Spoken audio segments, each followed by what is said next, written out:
அனைவருக்கும் வணக்கம். தனுஷ் நடிப்பில் நேற்று ரிலீஸ் ஆன கர படத்தை பற்றி தான் இந்த வீடியோவில் நம்ம பார்க்க போகிறோம். இந்த வீடியோக்குள்ளே போகிறதுக்கு முன்னாடி நம்ம சேனலுக்கு நீங்கள் புதுசுனா சப்ஸ்கிரைப் பண்ணிக்கோங்க.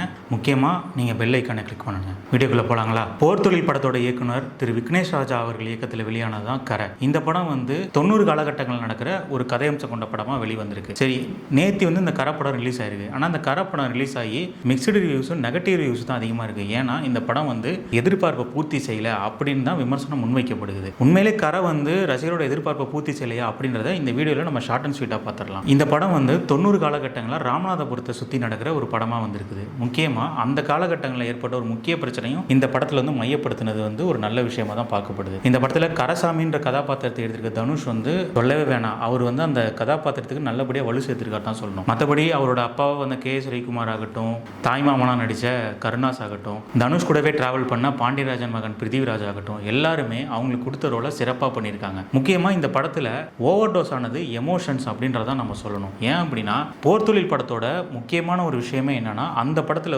எமோஷன்ஸ் இருக்காது. ஏன்னா அந்த படத்துக்கு அங்கே எமோஷன்றது பெருசாக தேவைப்படலை. மெயின் டாபிக் அந்த படம் பாட்டுன்ற ஒரு விஷயமே அங்கே இருக்காது. கிளைமேக்ஸில் அந்த படத்தில் ஒரு பாட்டு வந்திருக்கும். இப்போ இங்கே நம்ம கரப்படத்துக்கு வருவோம். கரப்படத்தில் பாட்டு அங்கங்கே வருது. அதாவது ஒரு சோக சீனா ஒரு பாட்டு, ஒரு ஆக்ஷன் சீனா ஒரு பாட்டு. இந்த பாட்டு ரசிகர்களுக்கு ஒரு அயற்சியை தான் அங்கே ஏற்படுத்தியிருக்கு. ஏன்னா நேற்று போய் நம்ம நைட் ஷோ பார்த்துக்கிட்டு இருக்கோம். நைட் ஷோ பார்க்குறப்ப அந்த படம் நல்லா எனர்ஜியாக போயிட்டு இருக்கு. எனர்ஜியாக போகிற நேரத்தில் அந்த சென்டிமெண்ட் சீனும் அடிக்கடி வர பாடல் காட்சியால் எல்லாருமே அங்கே கொஞ்சம் அப்செட் ஆனது தான் நமக்கு இங்கே தெரிய வருது. ஆனால் முக்கியமாக அந்த படத்தில் பாராட்ட வேண்டிய ஒரு விஷயம் இருக்குங்க. அதாவது இந்த படத்தோட ஸ்க்ரீன் பிளே. அந்த ஸ்க்ரீன் பிளே ஃபர்ஸ்ட் ஹாஃபில் நல்லாவே மெனக்கட்டு இயக்குனர் அவர்கள் மெருகேற்றிருக்கான்னு தான் சொல்லணும். முக்கியமாக அந்த இன்ட்ரோல் சீனில் வர அந்த பேங்க் ராபரி சீன், அந்த பேங்க் ராபரி சீனை ரொம்ப டென்ஷனாக, அதாவது எதுவும் நம்ம தான் அந்த இடத்துல இருக்கிறோம், நம்ம மாட்டினா அவ்வளோதான் அப்படின்ற மாதிரி நமக்கு அந்த ஃபீலை கொடுத்தது. முக்கியமாக தமிழ் சினிமாவில் இந்த வருஷம் ஒரு சூப்பர் இன்ட்ரோல் பிளாக் நம்ம கரப்படத்தை தான் சொல்லணும். அந்த இன்ட்ரோல் பிளாக்ல பேங்க் ராபரி முடிச்சுட்டு வர அந்த சீனாக இருக்கட்டும், அந்த இன்ட்ரோல் அதாவது ஒரு அரை மணி நேரம்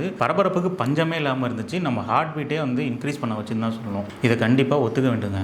ஏன்னா போர் தொழில் படத்தில் இருக்கிற ஒரு ப்ளஸ் பாயிண்ட் என்னன்னா அந்த படத்தோட ஸ்க்ரீன் பிளே. அந்த படத்தோட கதை பார்த்து பழக்கப்பட்ட ஒரு சைக்கோபாத் படம் தான். ஆனால் அந்த படத்தில் அந்த screen play trick director play பண்ணார் பார்த்தீங்களா, அது புதுசாக இருந்துச்சு. அதனால தான் அந்த படம் ஒர்க் அவுட் ஆனிச்சு. இன்னொன்று போர் தொழில் லேட் பிக்கப் தான் ஆனிச்சு. ரிலீஸ் ஆனப்போ அந்த படத்துக்கு கூட்டம் வரல. அந்த படத்தோட ஈவினிங் ஷோ நைட் ஷோவில் இருந்தால் அந்த படத்துக்கும் நல்ல ரெஸ்பான்ஸ் கிடைக்குது. படமும் மக்கள் மத்தியில் வரவேற்பு பெறுது. இப்போ இந்த கரை போர் தொழில் படம் டேரக்டர் தனுஷ் வச்சு எடுக்கிறாரு. கண்டிப்பாக நல்லா தான் இருக்குன்னு இந்த படம் ஆரம்பித்த காலங்களில் இந்த படம் மேலே ஒரு எதிர்பார்ப்பு வந்துச்சு. இப்போ இந்த படத்தோட ட்ரைலர் நல்லா ப்ராமிசிங்காக இருக்கும். படத்தின் மேலே ஒரு அதீத எதிர்பார்ப்பு ஏற்படுது. ஆனால் ப்ரொமோஷன்ஸ் படக்குழு பெரிய அளவில் பண்ணலன்றது தான் இங்கே ஒரு உண்மையான விஷயமா பார்க்கப்படுது. ஒருவேளை லோ வைப்போடே ஆடியன்ஸை தேட்டருக்கு கொண்டு போயிட்டு அது சூப்பராக நல்லா இருக்கும் நமக்கு அப்படின்றத அவங்க நினச்சாங்களா என்னன்னு தெரியல.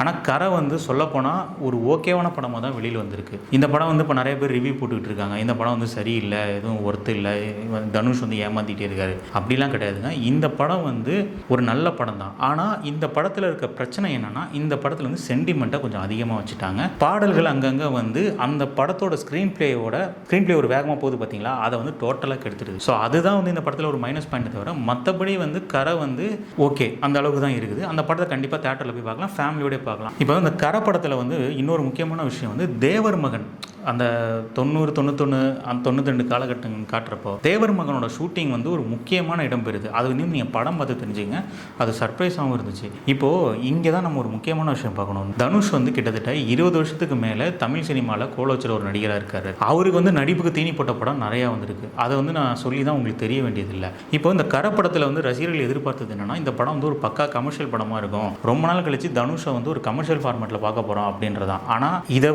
போர் தொழில் டைரக்டர் எடுக்கிறாரு அப்படின்ற எதிர்பார்ப்பு தான் இங்கே அதிகமாக இருக்குது. ஆனால் அவர்கிட்ட இருந்து இந்த மாதிரி ஒரு அவுட்புட்டை நாங்கள் எதிர்பார்க்கலன்றதான் பல தனுஷ் ரசிகர்கள் கருத்தாகவும் பெரும்பான்மையான சினிமா ரசிகர்கள் கருத்தாகவும் இருக்குது. இங்கே நம்ம இன்னொரு விஷயத்தையும் நம்ம பார்க்கணும். இப்போது ஒரு படத்துக்கு திரைக்கதை தான் ரொம்ப முக்கியமான ஒன்று. அந்த ஒரு திரைக்கதை சரியாக அமைஞ்சதால மட்டுமே தான் போர் தொழில் படம் மிகப்பெரிய வெற்றி அடையுது, மிக பெரும் வரவேற்பையும் பெறுது. அந்த ஒரு விஷயம் கரை படத்துக்கு இருக்குன்னு எதிர்பார்த்து போய் அங்கே பூர்த்தி ஆகாதனால தான் அந்த படம் மேலே இவ்வளோ நெகட்டிவ் ரிவ்யூஸ் வருதே தவிர இந்த நெகட்டிவ் ரிவ்யூ கொடுக்குற அளவுக்கு அந்த படம் அவ்வளோ மோசம் இல்லைங்க. அந்த படம் ஒரு ஓகேஷாக தான் இருக்குது. கண்டிப்பாக தேட்டரில் ஒரு தடவை பார்த்துட்டு வரலாம். எந்த வித சங்கடங்களும் அந்த இதில் இல்லை. என்ன கேட்டால் அந்த படத்தில் பிரச்சனையாக நம்ம சொல்கிறது என்னென்னா அந்த படத்தோட பாடல்கள் அங்கங்கே வரதும் மெயினாக எமோஷன்ஸ் கொஞ்சம் கம்மி பண்ணியிருக்கலாம். கிளைமேக்ஸ் ஒரு வழக்கமான படமாக தான் முடிஞ்சிருக்கு. ஏன்னா இந்த படத்துக்கு எதிர்பார்த்த கிளைமேக்ஸ் வேறு பரபரப்பாக கொண்டு போய் திரும்பி ஒரு லோவாக அந்த கிளைமேக்ஸ் வந்த மாதிரி தான் எல்லாரோட ஃபீலாகவும் இருக்குது. அது எனக்கும் அப்படியே தான் இருக்குது. சில விஷயங்களை சரி பண்ணியிருந்தால் கரை தனுஷோட வாழ்க்கை அப்படின்னு இல்லாமல் தமிழ் சினிமாலே ஒரு முக்கியமான படமாக தான் வந்திருக்கும். அதுக்கான காரணம் என்னென்னா அந்த எமோஷன்ஸ் அங்கங்கே வர பாட்டு இதுதான் இந்த படத்தோட வேகத்தை கெடுக்குது. ஆனால் அந்த எமோஷன்ஸ் அதுக்காக ஒர்க் அவுட் ஆகலை அப்படின்லாம் நான் சொல்ல மாட்டேன். அந்த எமோஷன்ஸ் வந்து ஃபர்ஸ்ட் ஹாஃப்ல நல்லாவே ஒர்க் அவுட் ஆயிருச்சு. அதாவது கே ஸ்ரீகுமார் தனுஷ் அவர்களுக்கு இருக்கிற பாண்டிங் ஆகட்டும், மமிதா பைஜு அவர்களுக்கு இருக்கிற ரிலேஷன்ஷிப் ஆகட்டும், அவங்க ஹஸ்பண்ட் அண்ட் ஒய்ஃப் அவங்க எப்படி அவங்க வாழ்க்கையை கடக்குறாங்க, இதெல்லாம் வந்து நமக்கு காட்சிப்படுத்தின விதம் அதை வந்து டக்குன்னு நமக்கு சொல்லி அதை புரியிற மாதிரி பதிய வச்சதில் நம்ம டேரக்டர் கண்டிப்பாக பாராட்டி தான் ஆகணும். இப்போ இன்னொரு விஷயத்துக்கு நம்ம வருவோம். இந்த படத்தில் வந்து சில அரசியல் பேசியிருக்காங்க, அதுதான் ரொம்ப முக்கியமான ஒன்று. அதாவது இப்போ லோன் அப்படின்றது வந்து ரொம்ப ஒரு கொடுமையான விஷயம். நம்ம இந்தியாவை பொறுத்தவரை நிறைய பேரால் கட்ட முடியல, சில சிரமங்களுக்கு உள்ளாகிறாங்க, அவங்க அடமானம் வச்சதை வந்து ஜப்தி பண்ணுறாங்க. இந்த இதெல்லாம் வந்து நம்ம காலகாலம் பேப்பரில் படிக்கிறது ஏன் நமக்கே அது ஏதாவது ஒரு வகையில் கூட நடந்திருக்கலாம் இல்லையா? அந்த ஒரு விஷயத்தை வந்து கரப்படத்தில் மெயின் பிளாட்டாக வச்சுருக்காங்க. இந்த படத்தில் வில்லனா வந்து ஜெயராம் அவர்கள் பண்ணியிருக்காரு. இது உண்மையிலே வந்து இந்த ஜெயராம் வந்து அந்த வில்லன் ரோல் பண்ணியிருக்காரு பார்த்தீங்களா, அதை வந்து அவருக்கான நரேஷன், அதாவது அவர் ஒரு மாதிரி ஃபன்னாகவே இருப்பார். அவரை பார்த்தீங்கன்னா ஒரு காமெடி நிறையா பண்ணுவார். அந்த இதை வச்சுக்கிட்டே அந்த ரோலை வந்து ஒரு ஃபன்னாக பண்ணி அந்த ரோலுக்கு வந்து ஒரு நல்ல பேர் வாங்கி கொடுத்துருக்காரு அப்படின்னு தான் சொல்லணும். இப்போது அதுக்கப்புறம் இந்த படத்தில் போலீஸ் ரோல் பண்ணியிருக்க மலையாள ஆக்டர் சூரஜ், அதாவது சும்மா சொல்லக்கூடாது.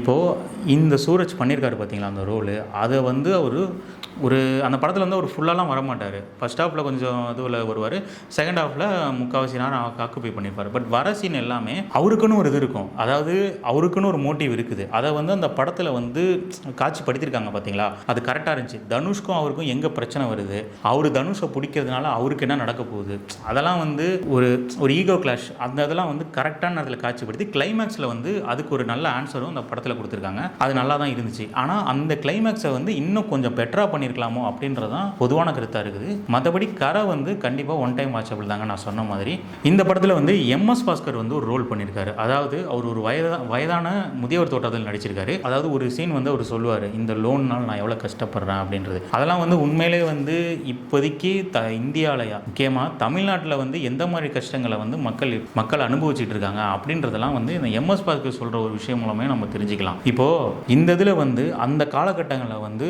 ஒரு வங்கி வந்து எப்படி ஏழைகளை குறி வைக்குது, அதாவது அந்த நேரங்களில் எப்படி வந்து கஷ்டங்கள் ஏற்படுது, எதனால வறுமைகள் அதிகமாக இருந்தது அப்படின்றதெல்லாம் வந்து ஒரு முக்கிய சமூக பிரச்சனை கையில் எடுத்து அதை கனெக்ட் பண்ண விதம் கரப்படத்தில் பாராட்டுக்குரிய ஒரு விஷயம் தான். இந்த படத்தில் வந்து நான் ஃபஸ்ட்டே சொல்லியிருந்தேன், இந்த படத்தோட இந்த ½ அன் ஹவர் இன்ட்ரோல் பிளாக் கண்டிப்பாக வந்து இந்த படம் தேட்டரில் பார்க்குறீங்கன்னா அந்த ½ அன் ஹவர் இன்ட்ரோல் பிளாக் எப்படி இருக்கும் அப்படின்றத யார்ட்டையும் கேட்காம போய் பாருங்க. ஏன்னா கேட்டுட்டிங்கன்னா அதில் இருக்க சுவாரஸ்யம் படும், கேட்காம போய்ட்டு நீங்கள் உட்காந்தீங்கன்னா தான் அதில் இருக்கிற அந்த சுவாரஸ்யத்தை வந்து நீங்கள் டேரெக்டாக ஃபீல் பண்ண முடியும். ஸோ இது ஒரு பாயிண்ட். அப்புறம் இந்த படத்தில் வந்து நம்ம சொல்ல வேண்டியது என்னன்னா, மமிதா பைஜு வந்து நல்லா நடிச்சிருந்தாலும் கூட இந்த படத்தில் வந்து அவனோட சீன்ஸ் வந்து பெரிய அளவில் இல்லை. இந்த படத்தில் வந்து தனுஷ்க்கு அப்புறம் நல்லா ஸ்கோர் பண்ணது யார் அப்படின்னா கருணாஸை நம்ம சொல்லலாம். அதாவது அவர் வந்து இந்த படத்தில் வந்து இது வரைக்கும் தனுஷ் கருணாஸ் காம்போ பார்த்தீங்கன்னா ஒரு காமெடியான காம்போ தான் இருக்கும். பொல்லாதவனாக இருக்கட்டும், யாரடி நீ மோகினியாக இருக்கட்டும், திருடா திருடி, தனுஷ் கருணாஸ் இந்த காம்போ சேர்ந்தாலே அங்கே காமெடிக்கு பஞ்சம் இல்லை அப்படின்றதான் ஒன்று. பட் கரப்படத்தில் வந்து அது இல்லை, அது ஒத்துக்கிட்டு தான் ஒன்று. ஏன்னா இந்த படம் வந்து ரொம்ப சீரியஸ் டோனில் போகிற படம். ஆனால் அந்த இன்ட்ரோல் பிளாக்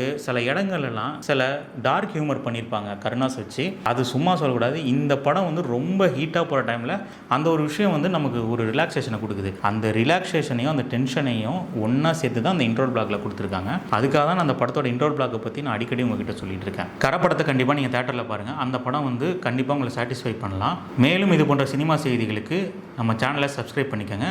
முக்கியமாக பெல் ஐக்கானை கிளிக் பண்ணுங்கள். நன்றி, வணக்கம்.